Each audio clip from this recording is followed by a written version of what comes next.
अभी हम लोग भी कहते हैं जब बेटी की विदाई करते हैं तो अक्सर सबकी इच्छा यही होती है कि हे बेटी तू ससुराल जा रही हो, अनेक प्रकार की बाधाएं आएगी, आप उस बाधा को सहते हुए अपने नैहर और ससुराल के लाज को बरकरार रखना बेटी। इसलिए माँ बहनें शिक्षा देती है, पापी जी के मतियाता हूँ मानी है ये बेटी, सास ससुर से कहियो करी ये बेटी, सास ससुर से कहियो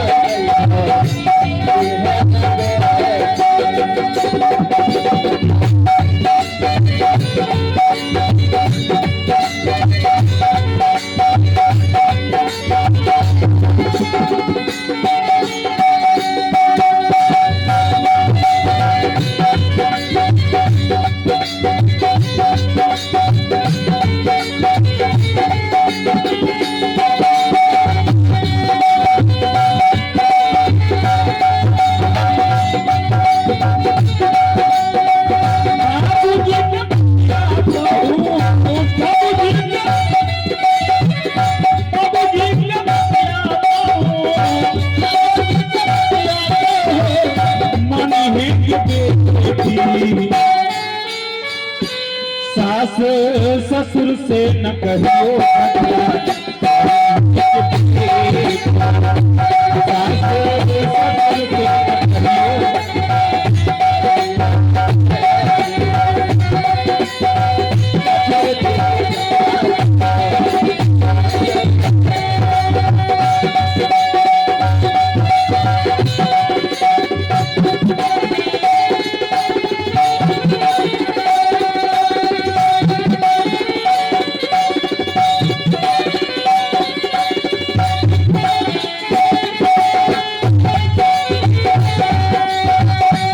से इसीलिए हमारी माँ बहनें जब बेटी को विदा करते हैं तो आप लोग एक चीज दे रहे हैं, बहुत दिनों से दे रहे हैं। क्या चीज ऐसा है जो कि हम लोग देते हैं? खोइछा देते हैं बेटी को, और खोइछा में 4 सामान दिया जाता है, हल्दी, दुभी, धान और कुछ रुपया देते हैं, यही देते हैं ना। अब ये 4 चीज देने का बहुत बड़ा अर्थ है। आप अगर सोच करके देखेंगे, इससे शिक्षा निकालेंगे तो ये 4 चीज देने का बहुत बड़ा अर्थ है।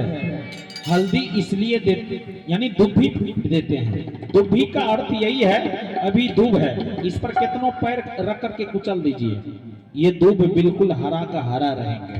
कहने का मतलब जब बेटी अपने नैहर में जब रहती है तो वो दुलार में रहते हैं, दुलार में रहते हैं तो दुभी देने का अर्थ कि बेटी तू जा रही हो, अनेक प्रकार का कष्ट तुमको हो सकता है, एक दूब की भांति उसे तुम सहन कर लेना। और हल्दी इसलिए देते हैं कि तुम्हारे अंदर में जो अच्छी संस्कार है, अगर वहां कोई लड़ने वाली भी होगी, झगड़ने वाली भी होगी, तो तुम वहां अपने संस्कारों में रंग लेना। यानी हल्दी का काम क्या है? सब्जी में जब डालते होंगे, अगर सब कुछ दे दीजिए, सब मसाला दे दीजिए, अगर हल्दी नहीं देंगे तो फीका होगा। यानी अपने रंग में वो रंग लेते हैं। तो हल्दी देने का अर्थ आपके अंदर में जो अच्छी संस्कार है, आप जब वहां जाएं तो किन्हीं के अंदर में अगर बुरा संगत का प्रभाव भी है, आप उसे समझा बुझा करके उनको अच्छा बना दीजिए, इसलिए हल्दी देते हैं। तीसरा धान देते हैं। धान क्यों देते हैं? धान इधर होता है, आप धान में जब पौधा में धान फर जाता है, आप देखते होंगे धान का शीश कभी खड़ा नहीं देखेंगे, झुक जाता है ना। कहने का मतलब आप जा रहे हो ससुराल, अगर सास ससुर 2-4 को बात बोल देता तो सर झुकाए के सुन लिया ना, लेकिन भैया की कहियो इत बात मानैये वाला नहीं छे। अगर सास कहे छे हे कनियन एक गिलास पानी दे दीह तो उन्ने से आवाज आवे छे ई बुढ़िया के एको गिलास पानी नहीं लेके पियल जाय छे ने। हमर बचवा के स्कूल भेजा में देर भे रहल छे ने। और इसलिए कहा गया है, इतना ही नहीं और कहा गया एक धान का शीश का जैसा झुक करके रहना। लेकिन भाई आजकल बाजार में देखते होंगे, यानी कहा जाता है माँ बहन को ये सिंदूर पति के अलावे कोई नहीं दिखना चाहिए। लेकिन हम इस सांस्कृतिक से धीरे धीरे अलग हो रहे हैं। और जब अलग अलग हो रहे हैं तो आप देख रहे हैं दिन प्रतिदिन भय विचार बढ़ रहा है, हमारे समाज में कुरीति बढ़ रही है। उसका कारण क्योंकि हम अपने सांस्कृतिक को भूलते जा रहे हैं। अगर हम आपको अपने सांस्कृतिक को बचाएंगे तो हमें पर्दा करना होगा। आप ध्यान देते होंगे रास्ते में जब हम जाते हैं सर पर पल्लू नहीं है, घर में ससुर जी होते हैं, कोई बड़े बुजुर्ग होते हैं तो हम पल्लू रखते हैं।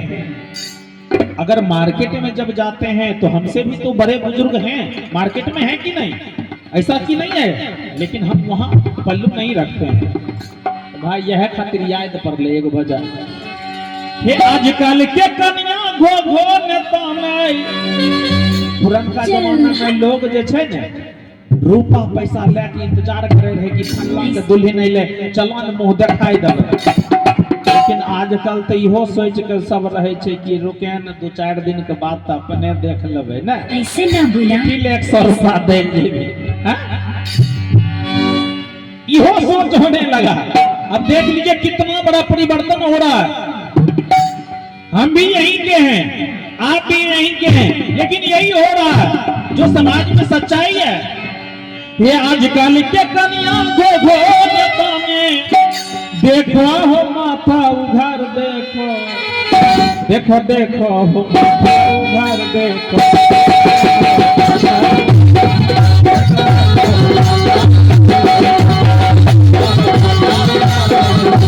आजकल के कन्या घो घो नेता में, आजकल के कन्या घो घो देखो हो माथा, देखो देखो हो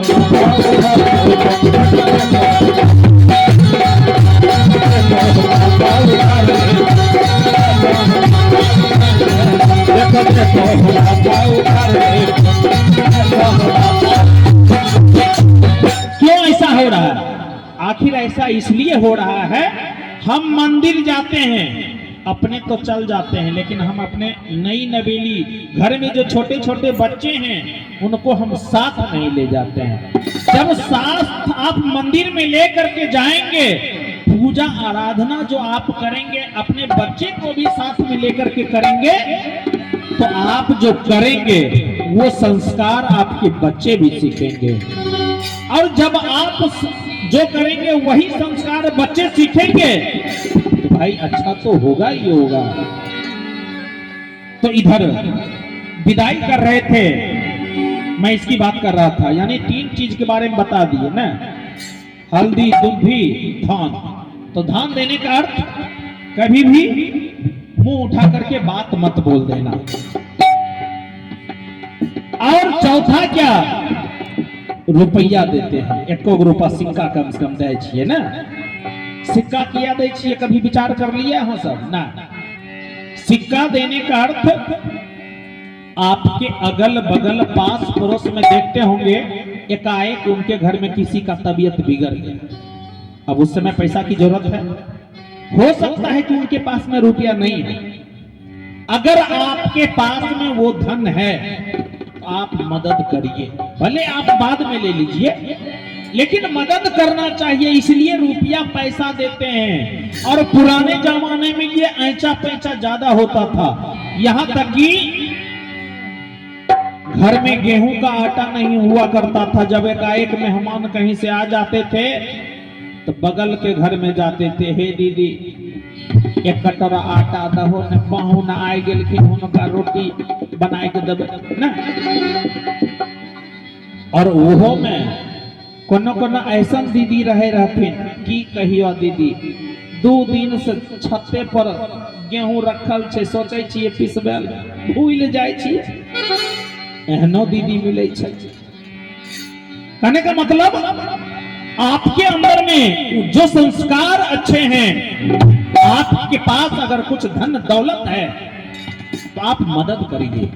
अगर कोई बहन तकलीफ में है तो उससे आप मदद में दें। अगर हम ऐसे करेंगे तो अच्छा होगा।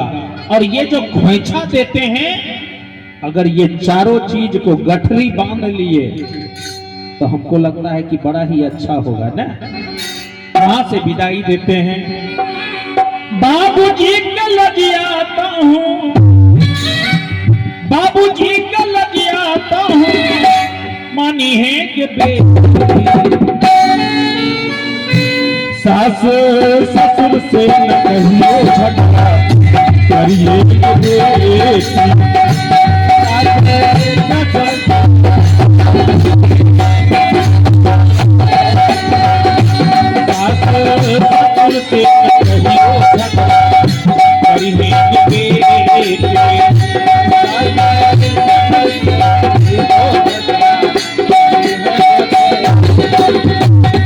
अब इधर मां पार्वती विदाई होने लगी। और विदाई जब होती है ना, मां बहने जितने भी हैं, घर के जितने भी लोग हैं, सब के सब जार गुजार रोते हैं। बाबू की दुआ तुम लेके जा, ससुराल में इतना प्यार मिला। बाबू की दुआ तुम लेके जा, ससुराल में इतना, बाबू की दुआ तुम लेके जा, ससुराल में इतना प्यार मिलेगा।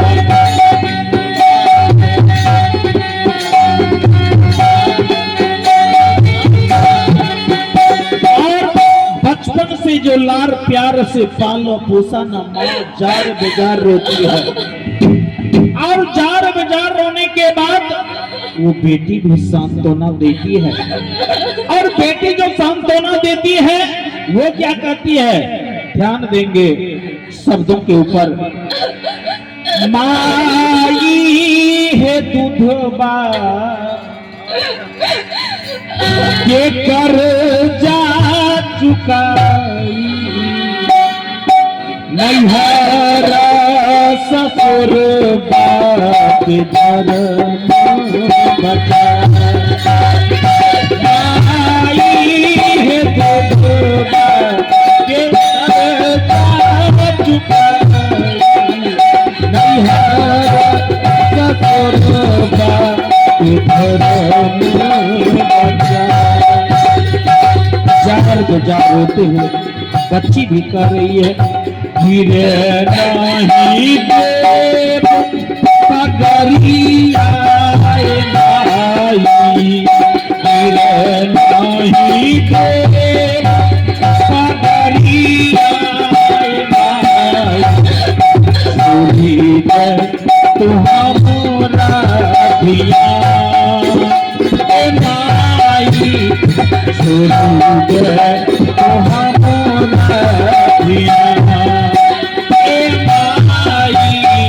सुनी दे तू हमरा धिया।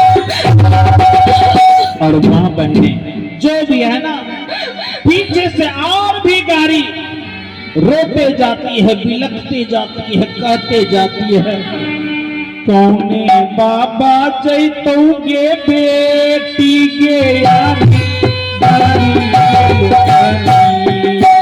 बेटी के यारी बारी बेटी के कौनी भैया जैतौ ससुर बेटी के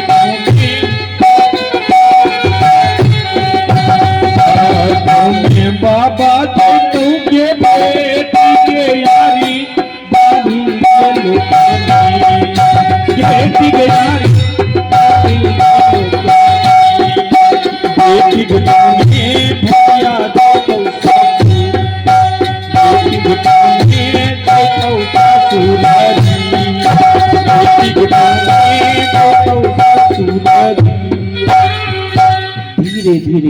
से बेटी विदा हो जाती है। आइए अब ससुराल की तरफ। मां पार्वती की विदाई होती है और उधर ससुराल की तरफ जब जाती है तो आप लोग जितने भी हैं सब एक को गीत गाते हैं। अभी तक ने बहुत दिन से हम सुनते आ रहे हैं और जो शिक्षा मां पार्वती को मिली थी वही शिक्षा आज भी हमारी मां बहने को मिल रही है। क्या मिल रही है? जब दुल्हन गाड़ी से आती है, 5 बुजुर्ग महिलाएं माता दौड़ करके आती है और दुल्हन को बड़ा प्रेम से उतारती है और एक शिक्षा सारी मां बहनें देती है और कहती है, हे दुल्हन धीरे धीरे चली हा ससुरे चली हा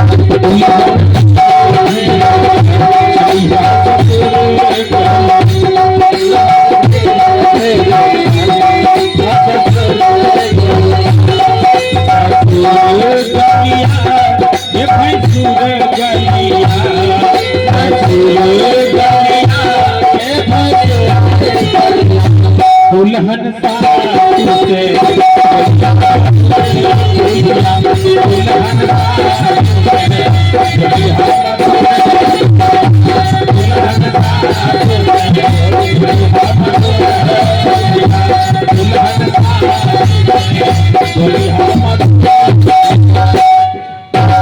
सोचिए, विचार कीजिए, कितनी हमारी माँ बहनें बुजुर्ग माताएं जो हैं दुल्हन को अच्छी शिक्षा देती है कि दुल्हन धीरे धीरे चलिहा ससुर गलिया, हे दुल्हन सासू से बोलिहा कठोर बोलिया।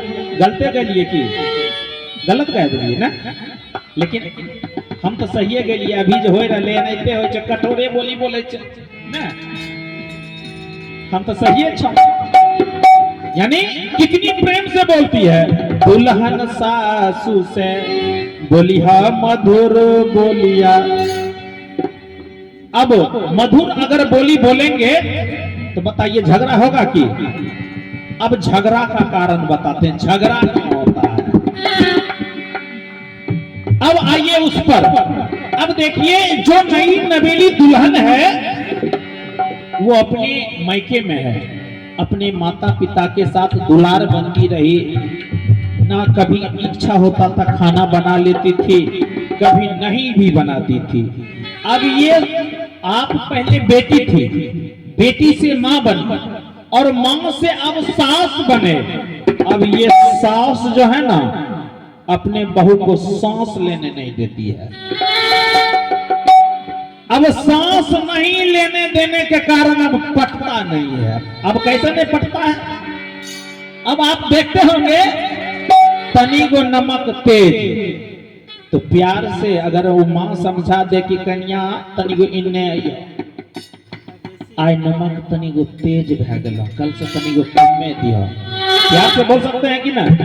लेकिन एक को माता जी ऐसा हो छथिन न, क्या माय तोरा पकबैल नहीं सिखबै रहे, खाली खेलै में नहीं रहे ना। कहने का मतलब आप प्रेम से बोलेंगे तो प्रेम से करेंगे, वो भी उन्हें भी बुरा नहीं लगेगा। अब आप उन्हें ताना मार करके बोलेंगे कि तोरा माय तोरा खायल नहीं पकबैल सिखबै रहे, तो वो तो आपको काटने के लिए दौड़ेंगे। इसी समय से खेल बिगड़ जाता है। आप घर में बेटी को लाए और बेटी को जब लाए तो आप उसे अपने घर में बेटी बना करके रखें, आप उससे प्रेम से बात करें। आपके घर में आपकी अपनी बच्ची जो होती है,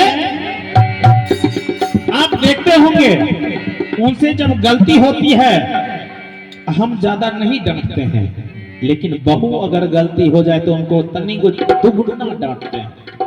अक्सर होता है ऐसा। तो भाई अगर उस पर हमारी मां बहनें कंट्रोल करना शुरू कर दे तो झगड़ा होगा, भाईचारा नहीं होगा, घर में स्वर्ग नहीं बसेगा। इसलिए हमें आना चाहिए कहां? ये अनुष्ठान जगत जहाँ महाशिवरात्रि हो रही है। अब देख लीजिए आप लोग बैठे हुए हैं, अब कितनी अच्छी अच्छी बात हो रही है। इसलिए संतों ने लिखा कि बिनु सत्संग विवेक न होई, राम कृपा बिनु सुलभ न सोई। सत्संग में आने से हमारी विवेक जागृत होती है। लेकिन जे नहीं एलखिन एजा आए के घरे में सुने होथिन, ओकरो अंदर में कुछ कुछ कहे होथिन। की कहे होथिन? मन केरा बतिया मन ही में रहलई। आज महाशिवरात्रि पर्व है, मेरी आवाज उनके कानों तक जा रही है। और अर्जुन बाबू पहले प्रचार कर दिए कि खगड़िया से चल करके महंत जी आए हैं दयानंद जी। और अभी जो अच्छे अच्छे बात कर रहे हैं उनके कानों में आवाज भी जाती होगी। अब उनका इच्छा होता होगा रजाई से निकलूं कि ना निकलूं ना, तो भाई पश्चाताप न होगा। और पश्चाताप जो होगी, मन के रबतिया मन ही में रहलई, मामोला बाबे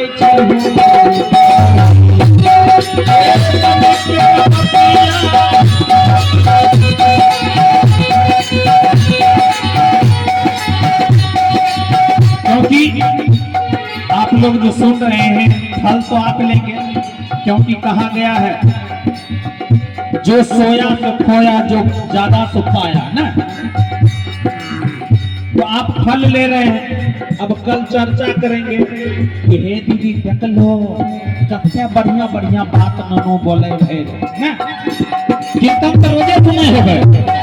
लेकिन हम जो बोलते हैं थोड़ा सा अलग हट करके, जो वर्तमान की स्थिति है, थोड़ा सा अगर अपने जीवन में बदलाव करना शुरू कर दें तो हमको लगता है ये शिव चर्चा आज सफल हो जाएगा। यह महाशिवरात्रि पर्व सफल हो जाएगा अगर एक व्यक्ति के जीवन में बदलाव आ जाए। तो ये हमारा भजन कीर्तन गाना भी सफल हो जाएगा। तो गाने का मतलब विवेक परिवर्तन होना चाहिए। इसलिए अब जो नहीं आ पाए उनके मन में पनपता होगा। अगर चैल जतियन तो हम न सुनती है मन के रबतिया मन ही में रहलई हो, मन के रबतिया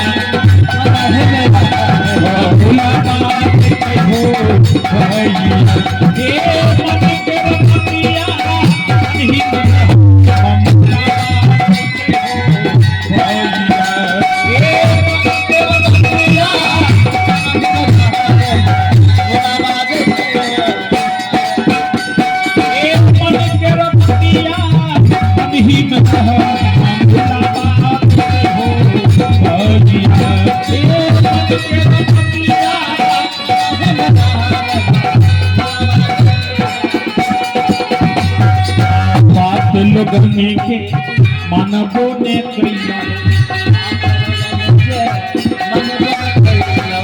क्योंकि ये शरीर का कोई पता नहीं है, इसलिए ये शरीर से हमें अच्छे कर्म करना चाहिए। और मैंने शुरुआत में ही कहा कि भगवान विष्णु से नारद बाबा पूछे कि प्रभु आप रहते कहाँ हैं? तो उस समय बोले थे कि ना हम वैसामी बैकुंठे ना हम जोगी हृदय न चौ मम भक्ता जप गायत्री तत्थामी नारदा कि हे नारद, ना तो उस समय मैं बैकुंठ में रहता हूँ और ना तो उस समय मैं योगियों के हृदय में रहता हूँ। मैं वहां रहता हूँ जहाँ की मेरा भक्त बैठ करके भजन करता है। इतनी अच्छी जो भजन बन रही है, हो रही है, ये मैं नहीं कह रहा हूँ, पीछे से बुलवाने वाले कोई और हैं। क्योंकि मेरी क्या औकात है? क्योंकि भगवान की मर्जी के बगैर एक पत्ता नहीं हिलता, तो मेरी क्या औकात है? ये उनकी कृपा से ये सारा कुछ होता है। हम सोच करके आते हैं कि मंच पर ये बात रखेंगे, लेकिन ऐसा होता नहीं है। ये उनकी कृपा है। मन के रबतिया मन ही में भूला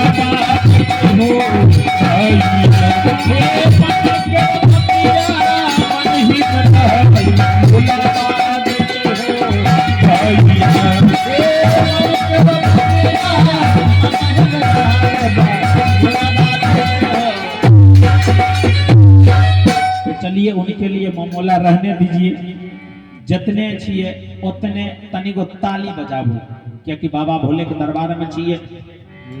आप लोग देखते होंगे किसी से बात जब करते हैं हम लोग 10 नंबर डायल करते हैं ना, अगर 9 नंबर डायल करेंगे तो बात नहीं बनेगी।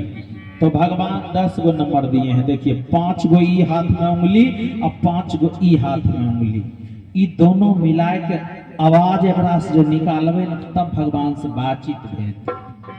यह लिए ताली बजाबू, ए बहिना ताली बजाइला बाबा भोले के दुआरिया, बहिना ताली बजाइला बाबा ए बहिना ताली बजाइला बाबा भोले के दुआरिया, बहिना ताली बजाइला ए बहिना ताली बजाइला बाबा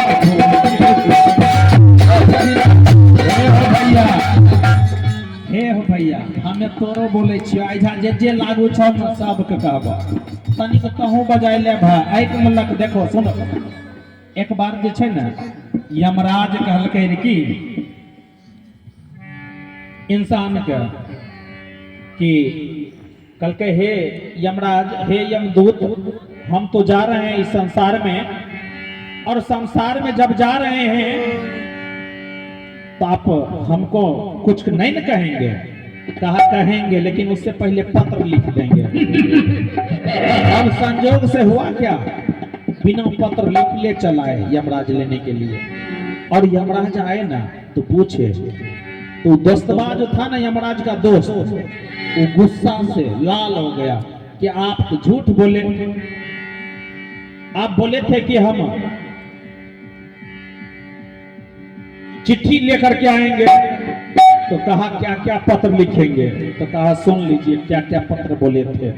तो जेने तेने हरि गुण गाला हो, हरि गुण गाला भैया जी हो, नहीं ते बूढ़ारी हो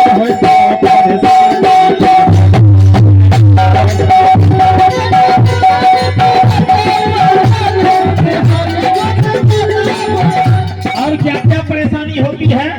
भगवान 32 गो दांत दल के ना बिल्कुल फ्री में, अगर कोई मंत्र अपना हर बोलवाए तो शुद्ध शुद्ध उच्चार सके छी। अब ये दांत टूट जाएंगे धीरे धीरे। डॉक्टर साहब के पास जब जाएंगे, डॉक्टर साहब एक दांत लगाने का 10,000 रुपया लेंगे, और भुंजा नहीं खाया जाएगा, कहेंगे भुंजा खाने के लिए दांत को खोल करके रख देना है। अब सोच लीजिए, भगवान ने 32 दांत फ्री में दिए, तो कह रहे हैं तब सब टूट जाई, तब होई कहरा हो, तब सब टूट जाई, तब होई कहरा हो, तब सब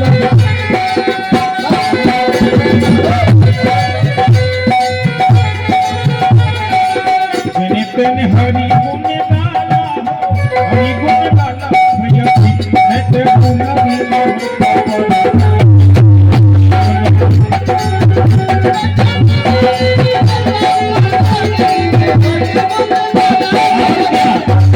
कहा 3 काम जवानी का बताया गया है। लर भक्ति और दान कर। आप भक्ति भी कर सकते हैं तो जवानियां में 4 घंटा 5 घंटा अगर ध्यान में बैठना है तो जवानी में, जब तक आपके अंदर में ताकत है। और बूढ़ा जब हो जाएंगे ना, आप भजन में बैठेंगे ना, माई के इतना दुखाइया, कमर दुखाइया, मन वहां रहेगा, नहीं होगा भजन। इसलिए लड़ भक्ति और दान कर, यानी आप लड़ाई भी कर सकते हैं तो जवानी में, दान भी कर सकते हैं तो जवानी में, और पहलवानी भी कर सकते हैं तो जवानी में। 3 काम जवानी का। इसलिए ए भैया ताली बजाइए तो बोले बाबा के दुआरिया,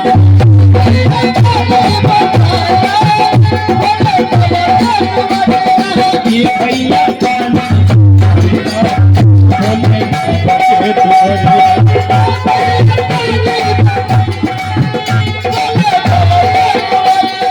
बेटा बेटी नाम लिखो का ये तो बाबा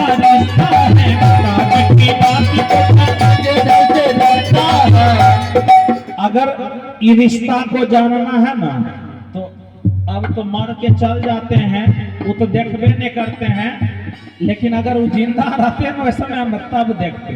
कभी कभी आप देखते होंगे गांव घर में हमारी बुजुर्ग माताएं जब शरीर त्याग कर देते हैं, उनके नाक में सोना का नकमुन्नी जब होता है, क्या होता है, कभी कभी तो बैठी खुरपी सब खोजल पड़े छे, ओकरा काटे खातिर ना कितना ही संसार बेगाना छे। आप सोच लियो कोई करो कोई नहीं छे।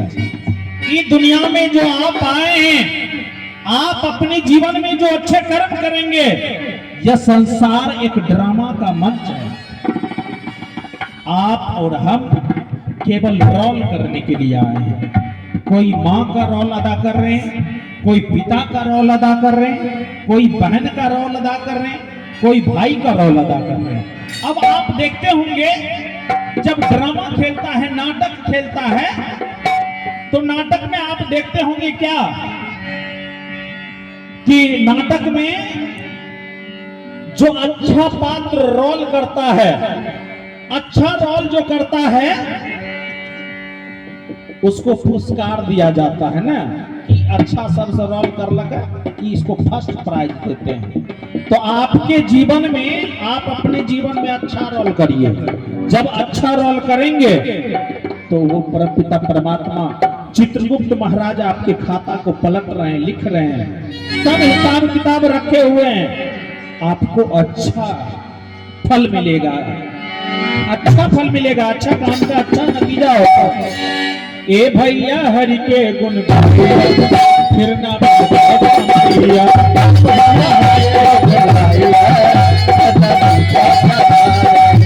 बेटी नाची पता ये तुम्हारा रिश्ता है, बेटी नाची पता एक रिश्ता है, बेटी नाची पता ये तुम्हारा रिश्ता है, बेटी नाची पता एक रिश्ता है।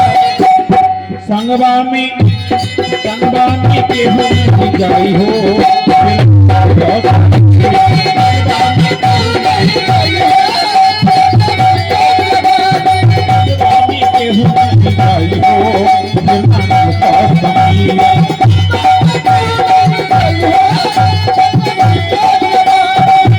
अब आपके घर में माता पिता सास ससुर यदि हैं तो आप उनको देवता के समान माने।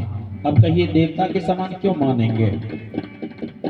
अगर आपके पति को जन्म नहीं देते वो माता जी, तो आपको शादी करके क्यों लाते? तो आपके लिए भगवान कौन हुए?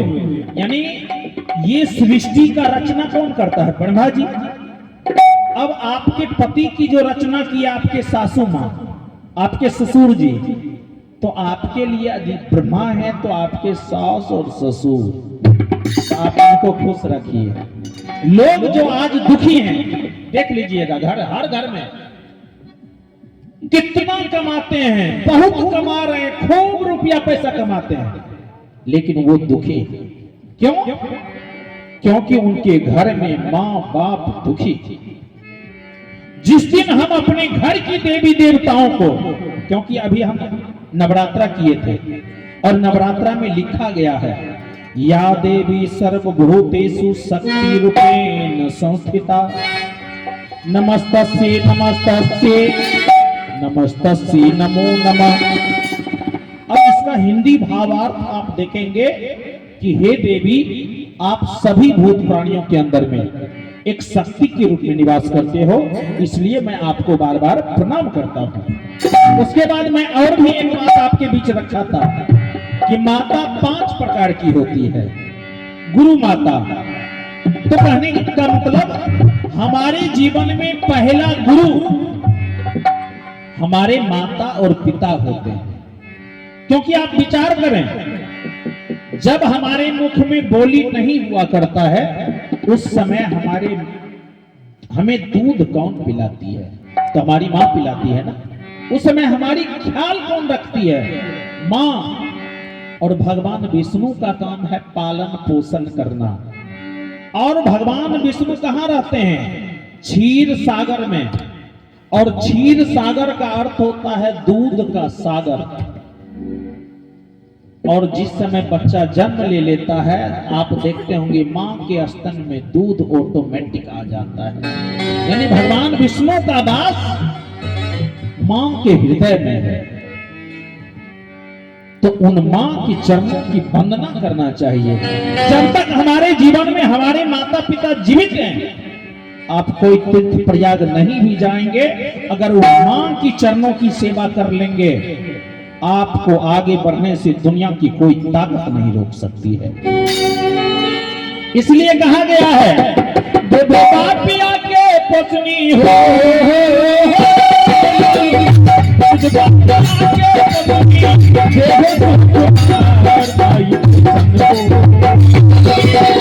के करी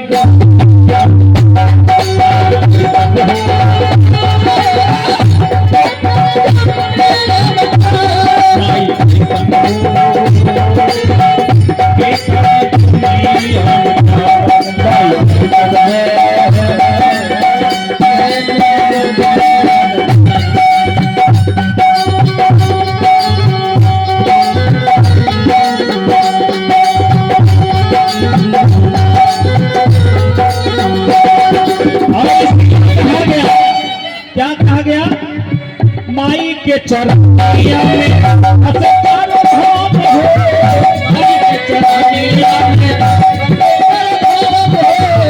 माई के चरनिया में असकार धाम हो, माई के चरनिया में देवता भी वाणी माई के चरण हो, देवता भी वाणी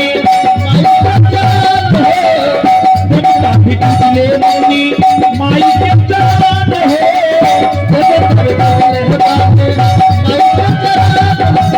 और इसीलिए कहा गया है, हमारे जीवन में पहला गुरु हमारे माता और पिता होते हैं, और गुरु के चरणों में क्या होते हैं?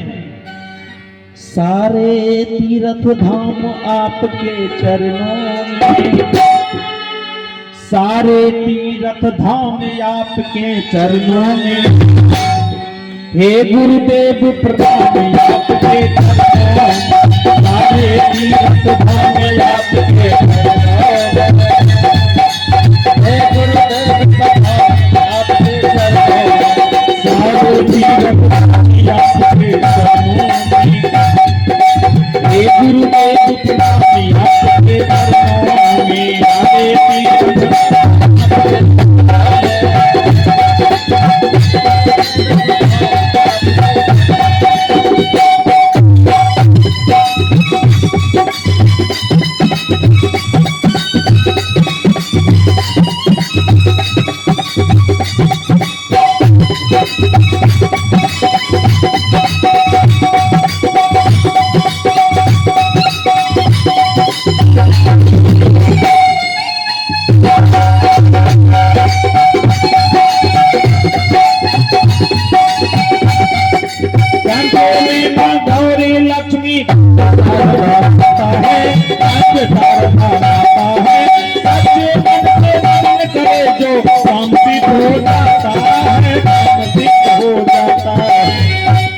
देखते होंगे एक माँ जो होता है ना, एक पिता, बच्चा कितनों परेशानी में हो, वो माँ भी कितना दुखी क्यों ना हो, अगर बच्चा जो कुछ भी मांगता है वो माँ बाप पूरा करता है। लेकिन कहा गया है कि माँ की दुआ कभी खाली नहीं जाती, माँ की दुआ कभी खाली नहीं जाती, माँ की बद्दुआ उस भगवान से भी टाली नहीं जाती। और माँ की ममता क्या होती है? 4-5 बच्चे को पाल पोस करके बड़ा कर देती है एक माँ बाप, लेकिन 4-5 बच्चे मिलकर के एक माँ बाप पाली नहीं जाती, पाली नहीं जाती, पाली नहीं जाती। अब ये क्यों हो रहा है ये पता नहीं।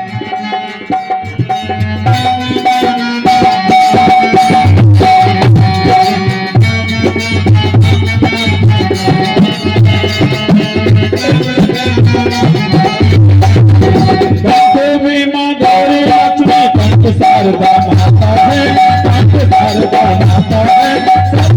मन करे जो काम सिद्ध हो जाता है, काम सिद्ध हो जाता है।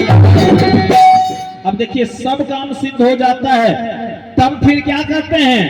अब देखिए उसी गुरु को, गुरु मतलब माता पिता एक पहला गुरु है, दूसरा वो गुरु और तीसरा आध्यात्मिक गुरु।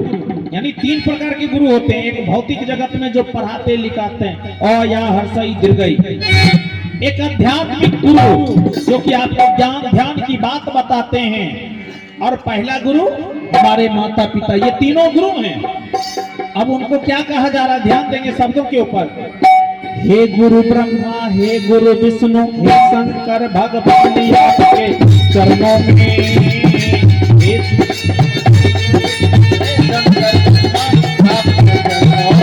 हे गुरुदेव प्रणाम आपके चरणों में, गुरुदेव प्रणाम आपके चरणों में, हरे तीर्थ धाम आपके चरणों में, हरे तीर्थ धाम आपके चरणों में, गुरुदेव प्रणाम आपके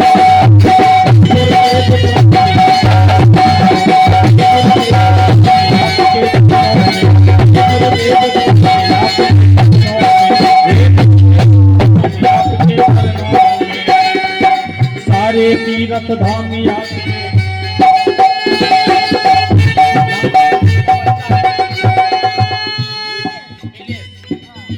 मिलेश की मम्मी की तरफ से 51 रुपया का पुरस्कार।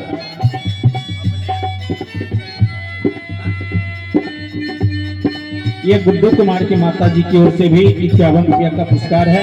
मैं बाबा भोले से यही कामना करता हूँ, प्रार्थना करता हूँ उनके घर में सुख और शांति दे, यही कामना करता हूँ।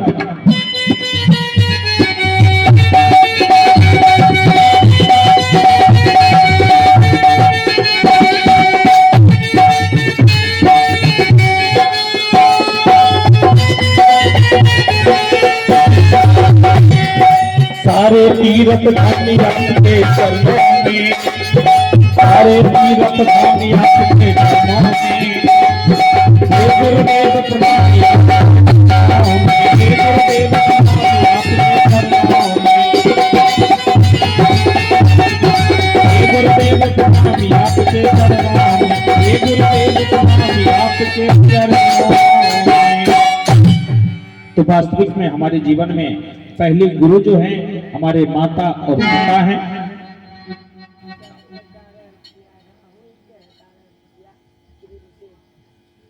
आप हैं कृष्णदेव जी, राहुल जी, उनकी माता जी हैं, उनकी ओर से 11 रुपए का पुरस्कार उनकी माता जी ने आकर के दिए। उन माँ के चरणों में प्रणाम करता हूँ और ईश्वर से यही कामना करता हूँ उनके घर में सुख और शांति बनी रहे, यही कामना करता हूं। और भी एक माता जी हैं, पंकज भैया के माता जी, उनकी ओर से भी 51 रुपए का पुरस्कार है। मैं परमपिता परमात्मा से मंगल कामना करता हूं और बाबा भोले से यही कामना करता हूं कि उनके घर में सुख और शांति बनी रहे। सुमन कुमार के माता जी हैं, उनकी ओर से भी 51 रुपया का पुरस्कार है।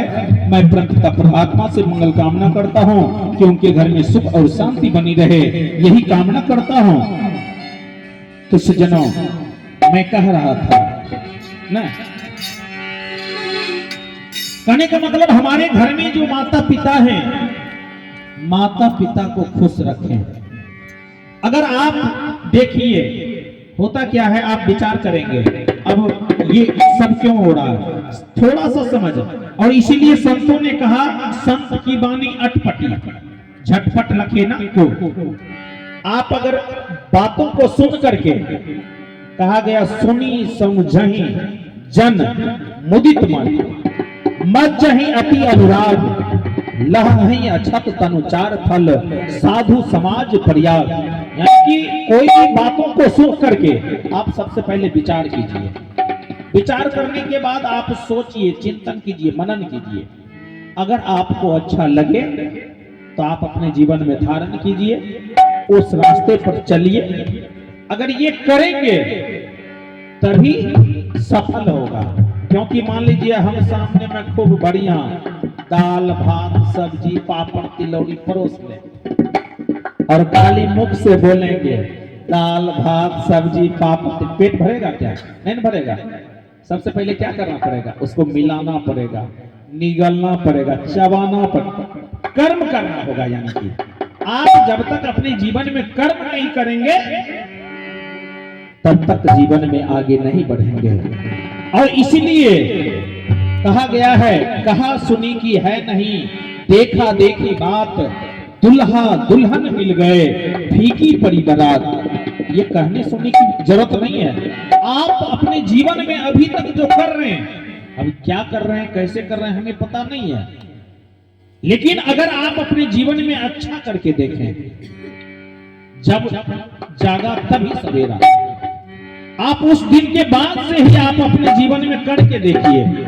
आपके घर पर कोई आ जाए दीनहीन दुखी दिल से, आप उनको दे दीजिए। 5-10 रुपया देने से कोई घटता नहीं है, लेकिन वो आपका 5 से 10 रुपया बहुत बड़ा दान कर देगा। कभी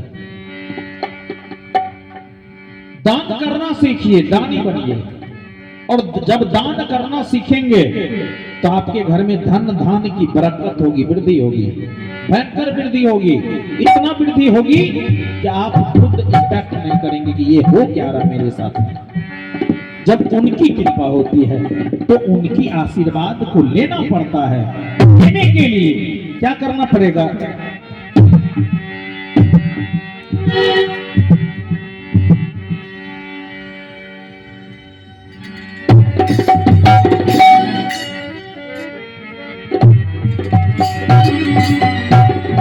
लेने के लिए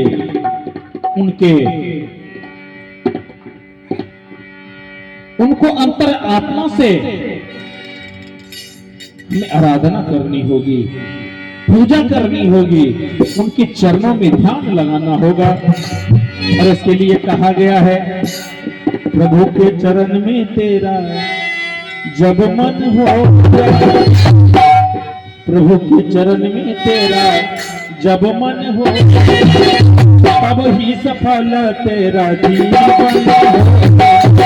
प्रभु के चरण में तेरा जब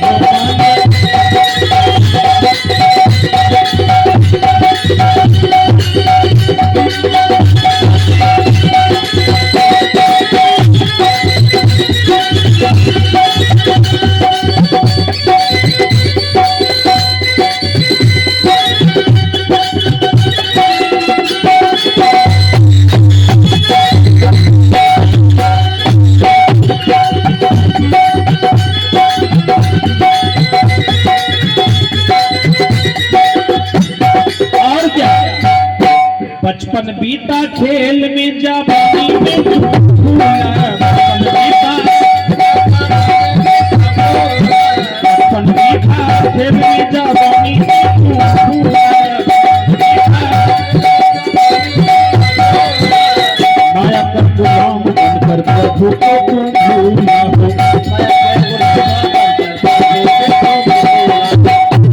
कहने का मतलब, बचपन बीता खेल में जवानी में तू फूला, माया का गुलाम बन के प्रभु को तू भूला। कहने का मतलब ये हुआ कि बचपन तो खेल कूद में हम बिता देते हैं, जब जवान हो जाते हैं तो शादी हो जाती है, और जब शादी होती है यही माया है। और ये माया किसी को नहीं छोड़ा, और माया किसी को नहीं छोड़ा।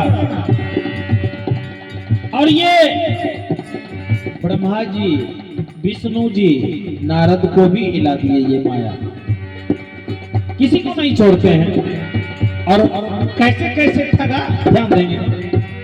माया ठगिनिया ने लूटा तू जाना नहीं,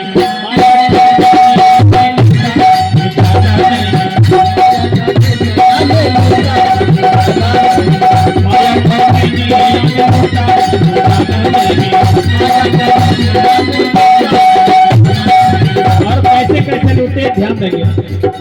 पहले जे लूटा तुझे हो,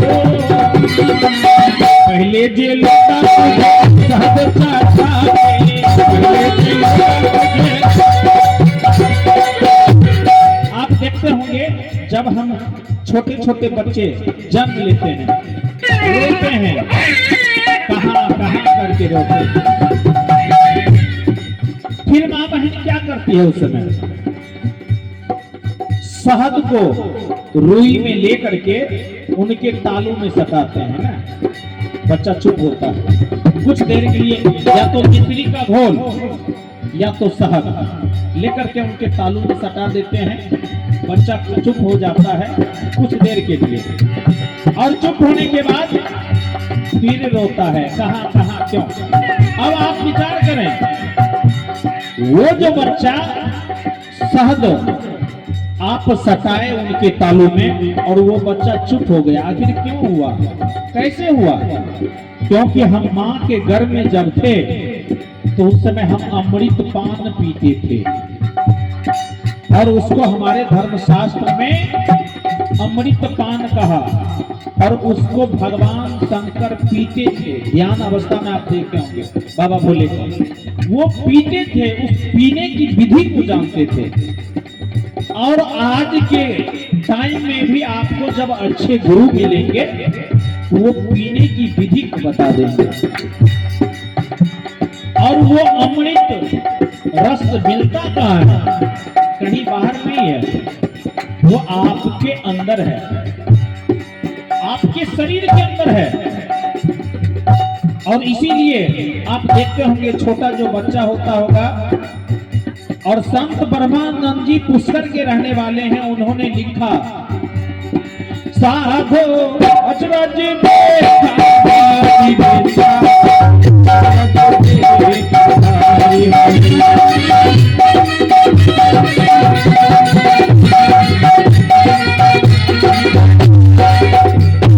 गगन बीच अमृत का जरे बड़ा सुखकारी हो।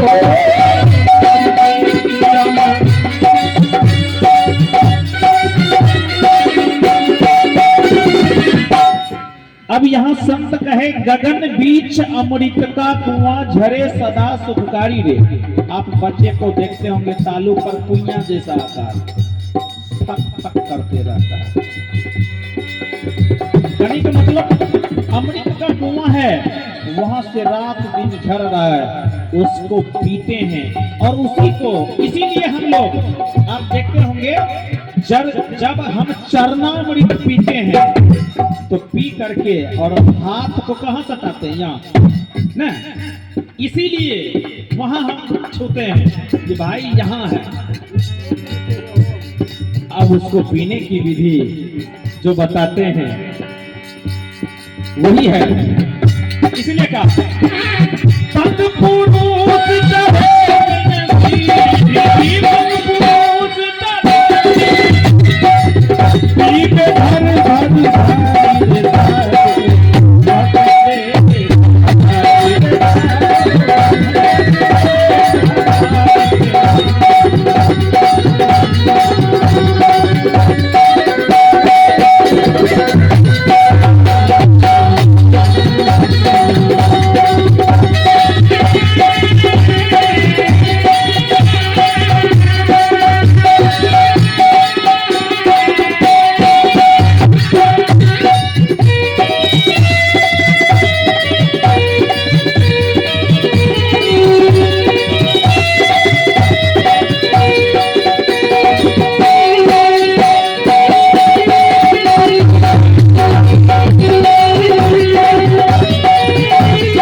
कलश स्थापना कर रहे हैं। अब कलश स्थापना कर रहे हैं, इसमें सबसे पहले क्या किए, अब देखिए